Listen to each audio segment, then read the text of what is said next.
할렐루야. 오늘도 하나님의 말씀 가운데 은혜가 충만할 수 있기를 주의 이름으로 축원합니다.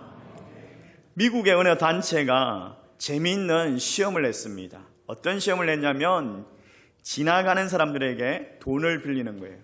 제가 직업을 잃어버렸습니다. 지금 비행기를 타러 공항에 가야 하는데 돈이 없습니다. 돈을 좀 빌려주실 수 있겠습니까? 제가 꼭 갚겠습니다. 이렇게 이야기를 하는 거예요. 근데 어떤 시험이냐면 똑같은 사람이에요. 똑같은 사람인데 다른 옷을 입고 똑같은 장소에서 똑같은 조건을 가지고 해보는 거예요. 자, 첫날에는 좋은 옷을 입었어요. 명품 옷을 입고 부자같이 해서 지나가는 사람을 붙잡고 제가 지갑을 잃어버렸어요. 제가 공항에 가야 되는데 돈을 좀 빌려주세요. 꼭 갚겠습니다. 이러면서 사람들에게 돈을 빌렸어요. 그리고 두 번째 날에는 흐름한 옷을 입고 똑같은 사람인데 흐름한 옷을 입고 제가 지갑을 잃어버렸습니다. 제가 꼭 갚겠습니다 하면서 돈을 빌렸어요. 근데 첫날에 좋은 옷을 입고 빌렸을 때가 흐름한 옷을 입고 빌렸을 때보다 2배나 더 많은 돈을 빌렸대요. 왜냐하면 사람들은 외모를 보고 그 사람을 평가하고 이 사람에게 돈을 빌려주면 갚을 만한 사람인지 안 갚을 사람인지를 판단하기 때문에 사람들은 외모를 보고 겉모습을 보고 그 사람을 도와줘야 할지 아니면 피해야 할지 이것들을 결정하지 않습니까? 여러분, 제가 우리 교회 온 지 2년이 넘었습니다. 아십니까? 제가 2년 전 8월 30일 날 저희 교회에 왔었는데 여러분들이 2년 전에 담임 목사 청빙 투표를 하지 않았습니까? 그때 여러분들이 뭘 보고 투표를 하셨어요? 제 외모를 보고 투표하셨죠? 예? 잘생겨가지고. 예? 아니에요? 그게 어느 정도 지분이 있지 않습니까? 사람들이 외모를 보고 사람들을 차별하는 그런 중요한 기준으로 삼더라는 거예요. 얼마나 그게 외모에 그렇게 기준이 되냐면 요즘에 성형수술이 보편화되어 있습니다. 취업을 준비하는 대학생들이나 청년들은 그냥 수술을 하지 않으면 안 될 정도로 그 외모를 보고 사람을 평가하고 그러다 보니까 그 모습을 꾸미는데 정말 막대한 시간과 에너지를 사용하고 있지 않습니까? 이런 시대를 살아가고 있는 우리가 하나님을 믿는 성도로서 우리가 어떻게 살아가야 할 것인가? 오늘 야고보서 2장에서 그 이야기를 하고 있는데 온전한 믿음에 대한 이야기를 하고 있어요. 근데 한번 생각해 보십시오. 겉모습, 외모와 겉모습으로 보이는 것과 온전한 믿음이 무슨 상관이 있을까라고 생각하지 않습니까? 근데 오늘 1절 말씀에 이렇게 이야기하고 있습니다. 같이 한번 읽어볼까요? 같이 읽습니다. 시작. 내 형제들아, 영광의 주 곧 우리 주 예수 그리스도에 대한 믿음을 너희가 가졌으니 사람을 차별하여 대하지 말라. 예수 믿는 사람이라면 차별해서는 안 된다라는 거예요. 사람의 외모, 사람의 겉모습만 보고 그 사람을 대하는 것이 차별이라고 이야기합니다. 성경에 보니까 차별의 대표적인 예가 있죠. 사무엘상에 보니까 하나님 말씀에 불순종하는 사울을 하나님께서 버리셨습니다. 그리고 새로운 왕을 세우고자 하셨어요. 사무엘 선지자를 하나님께서 베들레헴의 이새의 집으로 보내시고 이새의 아들들 중에서 한 명을 택하여서 새로운 왕으로 이스라엘의 왕으로 세우라고 명령하셨습니다. 사무엘이 하나님의 명령대로 이새의 집에 가서 그 아들들을 모이게 했습니다. 그리고 첫 번째 아들을 만났을 때에 사무엘이 마음에 쏙 드는 거예요. 첫 번째 아들 그 엘리압에게 하나님의 기름을 부을 자여 하면서 막 감탄을 합니다.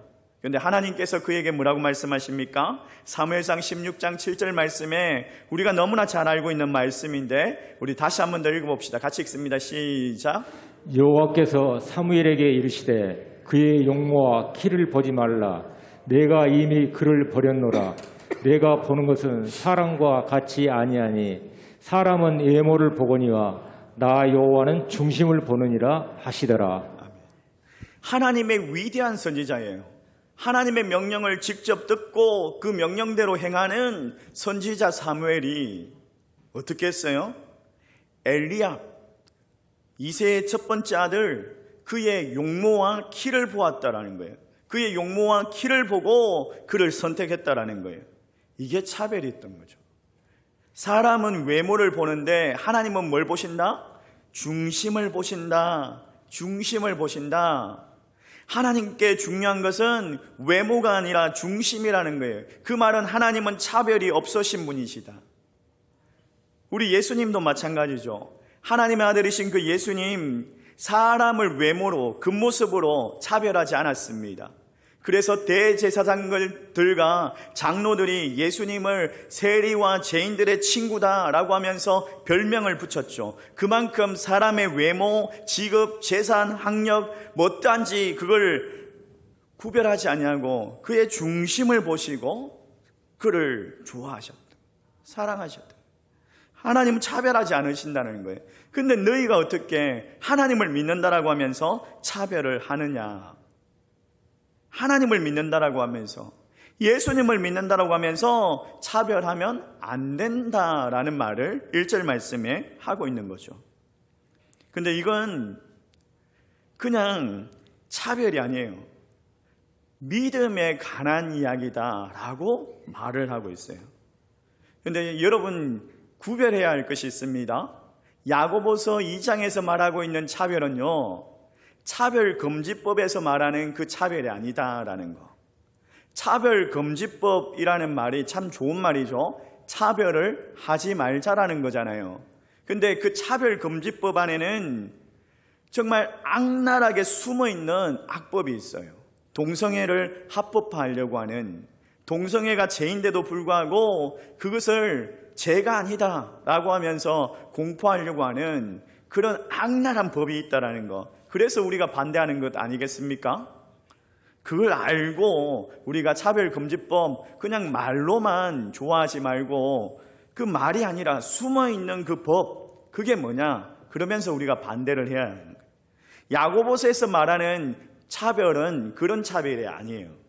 실질적인 예를 들고 있는데 2절과 3절 말씀해 보니까 실질적인 예가 있습니다. 우리 같이 한번 읽어볼까요? 같이 읽습니다. 시작. 만일 너희 해당에 금가락지를 끼고 아름다운 옷을 입은 사람이 들어오고 또 남루한 옷을 입은 가난한 사람이 들어올 때에 너희가 아름다운 옷을 입은 자를 눈여겨보고 말하되 여기 좋은 자리에 앉으소서 하고 또 가난한 자에게 말하되 너는 거기 서 있든지 내 발등상 아래에 앉으라 하면. 여기 보니까 교회에 두 사람이 들어왔어요.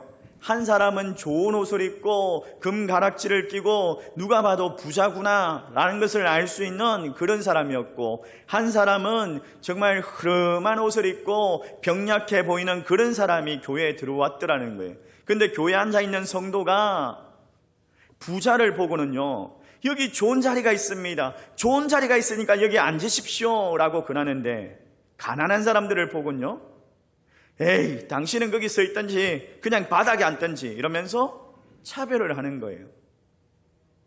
요즘 교회에서는 찾아보기 힘든, 있었으면 안 될 극단적인 이야기를 하고 있는 거죠.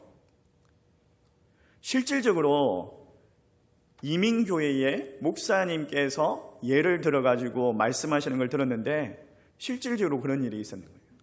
어떤 일이 있었냐면, 딸이 이제 이민을 가가지고 사는데 그 딸을 돕기 위해서 한국에서 어머니가 가신 거예요. 친정어머니가 이제 그 이민 간 딸과 함께 이민을 같이 간 거죠. 그게 너무 외롭고 말도 안 통하고 미국에 사는데 정말 낯설고 이러니까 너무 힘들어가지고 이제 교회를 찾아간 거예요. 가까운 교회를 찾아갔는데 아침에 새벽에 가서 보니까 저 앞자리에 정말 깨끗하게 옷을 입고 정말 멋있어 보이는 권사님, 하얀 백발의 권사님께서 앉아서 기도를 하시는데 정말 은혜스러운 거예요. 저 권사님하고 좀 친해져야 되겠다, 저 권사님 좀 본받아야 되겠다, 이런 마음이 들어가지고 그 권사님한테 가서 이야기를 걸었더니 그 권사님이 소리를 치면서 어디 감히 지금 교회 온 지 얼마 안 된 사람이 이러면서 화를 내더래요. 혹여라도 우리 마음에 그런 마음이 있다면 우리는 버려야 합니다. 혹여라도 우리 마음에 당신은 교회 온 지 1년 됐고 나는 이 교회에 엄청 오래 있었잖아요. 10년, 20년 있었으니까 당신하고 나하고 차이가 있는 거야, 이런 생각을 하고 있다면 우리는 버려야 해요. 당시 사회 신분 제도니까 계급 사회이지 않습니까? 주인도 있고 종도 있습니다. 주인과 종이 함께 교회를 오니까 그런 차별들이 있는 거죠. 눈에 띄게 차별이 막 보이는 거예요. 야고보 사도가 정말 엄중하게 음하게 책망을 합니다. 4절 말씀 우리 같이 한번 읽어볼까요? 같이 읽습니다. 시작. 너희끼리 서로 차별하며 악한 생각으로 판단하는 자가 되는 것이 아니냐. 야고보 사도가 너희가 부자와 가난한 자를 이렇게 다르게 대한다면 그건 차별인데 그 차별은 신앙이 아니야, 악한 생각에서 비롯되는 거야 라고 이야기를 하고 있습니다. 왜? 우리 하나님은 차별하지 않으신 분이기 때문에, 우리 예수님은 가난한 자와 연약한 자를 더 가까이 하셨기 때문에, 교회가 부자를 우대하고 가난한 자를 멸시한다면 차별하지 않으시는 하나님께 불순종하는 것이고 가난한 자들을 가까이 하신 예수님에 대한 배신이다, 이런 말을 하고 있는 거예요. 우리 교회 공동체 안에 차별하는 것, 그냥 이건 단순하게 나쁘다 이 정도가 아니에요. 단순한 도덕적인 문제가 아니에요. 하나님을 믿는 그 신앙의 문제라는 거예요. 신앙이 없다라는 말이에요. 자, 5절 말씀 같이 한번 읽어볼까요? 같이 읽습니다. 시작. 내 사랑하는 형제들아 들을지어다. 하나님이 세상에서 가난한 자를 택하사 믿음에 부요하게 하시고 또 자기를 사랑하는 자들에게 약속하신 나라를 상속으로 받게 하지 아니하셨느냐. 5절 말씀에 무슨 이야기를 하고 있습니까? 하나님께서 너희를 차별하지 않는 것처럼 하나님께서 너희가 차별하는 그 가난한 자들에게 특별하게 마음을 가지고 계신다, 이 말씀을 하고 있는 거죠. 가난한 자들에게. 그렇기 때문에 하나님의 일에 반대하지 말라는 거예요. 하나님께서는 세상에서 가난하고 낮은 자를 택하여서 일하셨다라는 거예요. 만약에 하나님께서 차별하시는 분이셨다면 아브람, 모세, 다윗을 사용하지 않았을까요? 쓰임받지 못했을 거라는 거예요. 하나님께서 차별하지 않으셨기 때문에 이 세 사람을 선택해서 하나님께서 일하셨고 부유하게 하셨다라는 거예요. 우리 교회 안에도 차별한다면 우리가 선택한 그 하나님에 대한 배신이다라는, 우리를 선택하신 그 하나님에 대한 배신이라는 걸 말하고 있는 거예요. 여러분, 다른 사람 생각하지 말고 우리 자신을 한번 생각해 보십시오. 내가 정말 하나님 앞에 선택받기에 합당한 사람이냐? 내가 정말 하나님 보시기에 그냥 합당한 사람이라 가지고 그렇게 선택된 사람이냐는 거예요. 저도 마찬가지입니다. 저도 조금 전에 웃자고 한 말이지만 제가 호평제일교회 감히 어떻게 담임 목사가 되었겠습니까? 차별 없으신 공평하신 하나님께서 하나님의 영이 여러분에게 충만하게 임하여서 자격도 없고 조건도 없는 저를 이 자리에 있게 하신 것 아니겠습니까? 여러분도 마찬가지죠. 여러분도 세상적인 기준으로 봤을 때 꽤 괜찮은 분도 계시겠지만 하나님의 기준으로 봤을 때 이 자리에 앉아 있을 수 있는 것은 전적인 하나님의 은혜라는 거예요. 우리를 사랑하시고 우리를 불쌍히 여기셨기 때문에 우리가 이 자리에 앉아 있는 거죠. 그런 은혜와 긍휼을 받았기 때문에 우리에게 도움이 필요한 사람들, 우리의 도움을 필요로 하는 사람들에게 차별하지 아니하고 도와야 한다는 것을 말하고 있는 거예요. 그게 믿음이라는 거예요. 그게 믿음이라는 거예요. 예수님께서 그렇게 하셨기 때문에 5절 말씀에서는 하나님의 그 본질적인 성품, 이웃사랑, 이것이 최고의 법이다. 이 말씀을 하면서 하나님께서 그 사랑을 우리에게 보여주셨다. 그 사랑을 받고 하나님의 사랑을 닮아가야 한다. 이 말씀을 계속해서 이야기합니다. 그리고 1절에서 13절 말씀까지 전반부 말씀을 마치는데 12절과 13절 말씀에서는 야고보가 하나님의 심판에 대해서 이야기를 합니다. 너무 무서운 것 아닙니까? 하나님의 심판에 대해서 말하는데 너희가 긍휼함을 베풀지 않았다면 연약한 자들에게, 가난한 자들에게, 사회적인 약자에게 긍휼함을 베풀지 않았다면 긍휼이 없는 심판을 받게 될 것이다. 우리가 서로에게 긍휼함을 베풀 수 있는 은혜가 있기를 주의 이름으로 축원합니다. 긍휼하신 하나님을 닮아가는, 그래서 긍휼함을 베푸는. 그런데 이렇게 야고보서 2장 전반부를 이제 설명을 하고 또 2장 후반부로 이제 넘어갑니다. 2장의 흐름을 이제 이해를 하자면요, 야고보서 2장 1절에서 13절 말씀까지 이렇습니다. 같이 한번 읽어볼까요? 같이 읽습니다. 시작. 가난한 자들을 차별하지 말고 사랑과 환대의 공동체를 이루라. 자, 후반부에서는요 14절에서 26절 말씀인데 같이 한번 읽어봅시다. 같이 읽습니다. 시작. 사랑, 환대, 구제의 행위를 발판으로 믿음과 행함의 관계를 논함. 같은 이야기를 하고 있는 거죠. 첫 번째는 전반부에서는 가난한 자들을 차별하지 말라, 사람을 차별하지 말라, 그리고 사랑하고 그리고 그들의 돌보고 그런 공동체로 세워가라, 이 말씀을 하고 있는 거죠. 근데 그렇게 사랑과 돌봄과 구제하는 것이 믿음이야, 그 행함이 믿음이야, 이 이야기를 후반부에서는 하고 있는 거예요. 후반부에서는 야고보 사도가 이웃 사랑하는 것, 차별 없는 행위, 이것이 믿음과 관계가 있다는 것을 말해주는데, 자 14절 말씀 우리 같이 한번 읽어볼까요? 같이 읽습니다. 시작. 내 형제들아, 만일 사람이 믿음이 있노라 하고 행함이 없으면 무슨 유익이 있으리요? 그 믿음이 능히 자기를 구원하겠느냐? 어떤 사람이 스스로 자기가 믿음이 있다라고 말하는데 전혀 행함이 없습니다.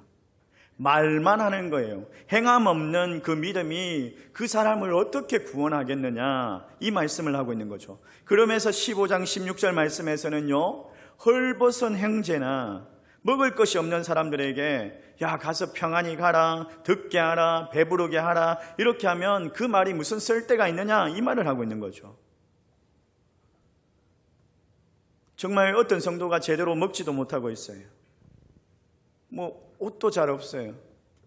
그런데 한 번도 밥을 사주지도 않고 옷도 주지도 않고, 그러면서 야 좀 먹고 살아라, 배부르게 좀 먹어야지, 춥지 않게 따뜻하게 옷을 입어야지, 이러면 그게 무슨 소용이 있느냐, 무슨 유익이 있느냐, 이 말씀을 하고 있는 거죠. 그러면서 17절 말씀에는 이러한 행함이 없는 자, 그의 믿음이 죽은 것이다 라고 말하고 있죠. 그리고 또 다른 이야기를 합니다. 어떤 사람이 믿음이 있다, 나는 믿음이 있다, 이렇게 이야기해요. 다른 사람은 행함이 있다, 나는 행함이 있다, 이렇게 이야기합니다. 그러니까 믿음과 행함이 분리된 것처럼 그렇게 말하고 있어요. 근데 야고보 사도는 행함이 없는 내 믿음을 보여라, 나는 행함으로 내 믿음을 보이겠다라고 말합니다. 무슨 말이냐면 믿음은 행함이다, 행함이 믿음이다, 이 이야기를 하고 있는 거예요. 믿음과 행함이 관계가 있다라는 거예요. 하나라는 걸, 그 이야기를 하고 있는 거예요. 그리고 야고보 사도가 의롭다함을 받는 순종, 그 믿음, 그 행함, 그것이 따라간다라는 것을 이야기합니다. 그러면서 또 다른 이야기를 하죠. 어떤 이야기를 하느냐, 구약 성경에 보니까 여러 왕들이 있었습니다. 이방 나라에. 그 왕들이 하나님의 전능하심을 경험하고 하나님 전능하심을 인정합니다. 하나님께 영광을 돌립니다. 근데 그 왕들이 하나님을 섬기지는 않았어요. 왜냐하면 하나님의 사랑을 알지 못했기 때문이라는 거예요. 하나님의 사랑을 알아야지 하나님을 섬길 수 있다, 하나님께 순종할 수 있다, 이 말을 하고 있는 거예요. 그래서 2장 후반부를 이제 정리를 하자면요, 4가지로 나눌 수 있는데, 첫 번째로 보니까 하나님에 대한 지식을 안다고 구원받는 것이 아니다라는 거예요. 하나님에 대한 지식을 안다고 해서 구원받는 것이 아니다. 두 번째로 보니까 하나님의 사랑을 알지 못하면 순종하지 못한다라는 거예요. 여러 이방의 왕들이 있었지만 하나님의 사랑을 알지 못하니까 순종하지 못했던 거죠. 그리고 세 번째로 보니까 하나님의 사랑은 우리가 세워가야 할 공동체의 근본, 기본이다라는 거예요. 우리를 사랑하셨기 때문에 우리로 하여금 교회 공동체로 모이게 하신 것 아니겠습니까? 우리가 하나님의 사랑을 전가하는 그런 공동체가 되어야 한다는 걸 말하고 있는 거예요. 그리고 네 번째로 지혜로운 자는 사회적인 약자에게 마음을 둔다, 이 말씀을 하고 있는 거예요. 하나님의 지혜를 닮은 사람, 그 지혜를 아는 사람은 위로 보는 것이 아니라 아래로 보면서 돌보아야 할 사람들을 살피고 돕는다라는 거예요. 근데 이 설교를요, 제가 2주 전부터 이제 준비를 했었거든요.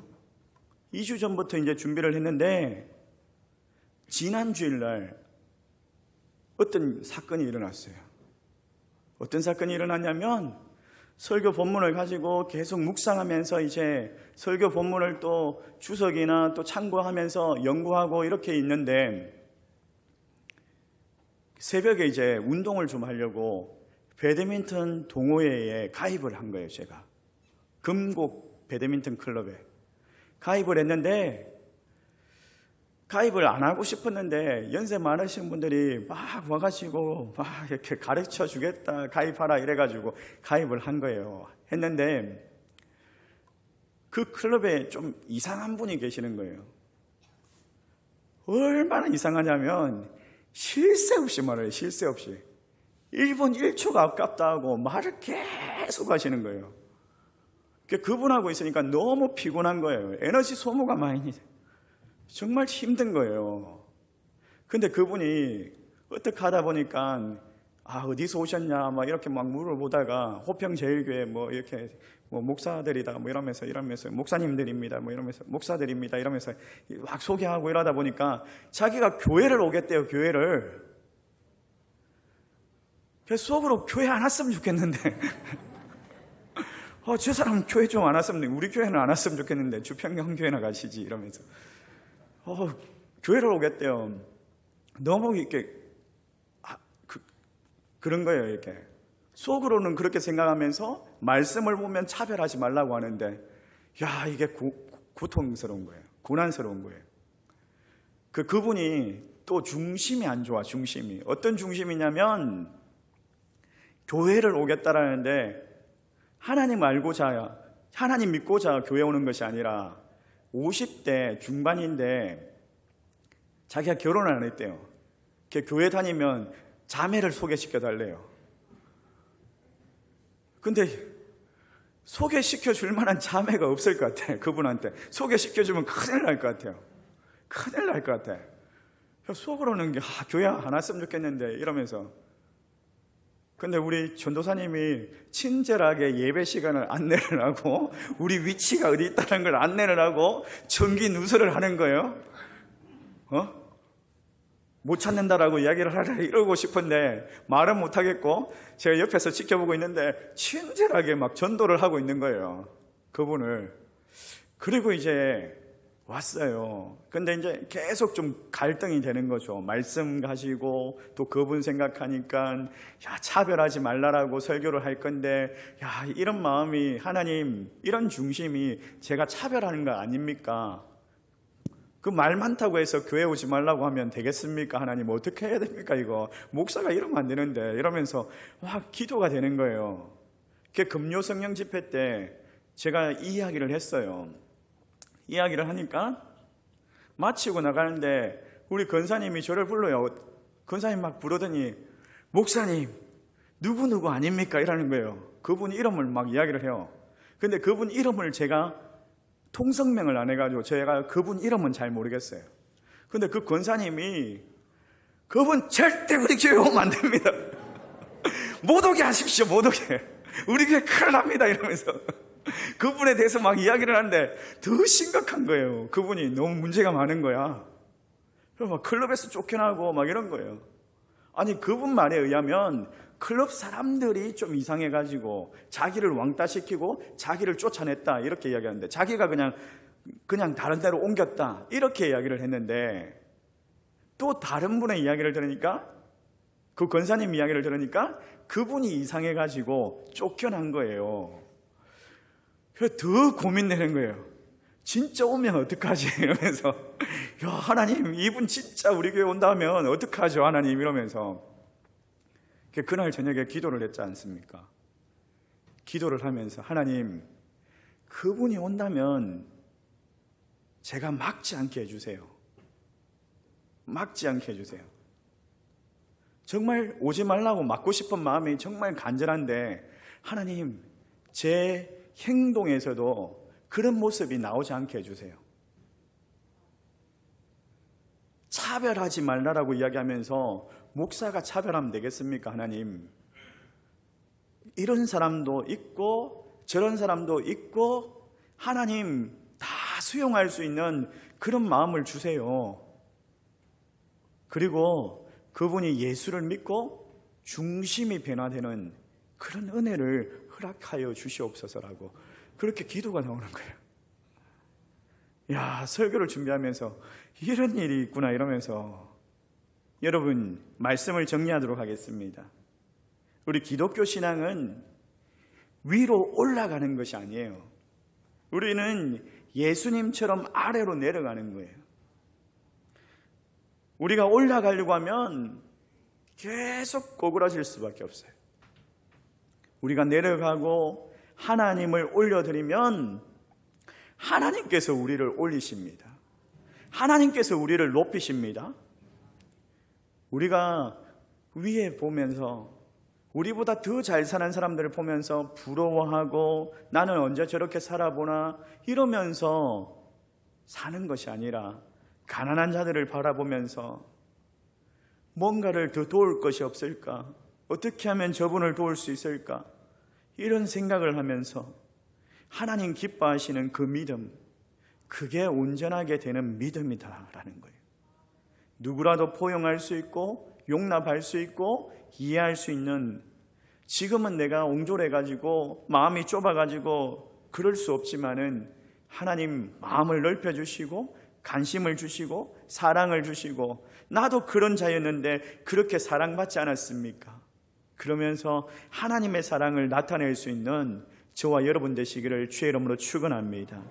우리 교회 공동체가 그렇게 온전한 믿음으로, 차별 없는 믿음으로 하나님 기쁘시는 삶을 살아가며 그렇게 세워갈 수 있기를 주의 이름으로 축원합니다.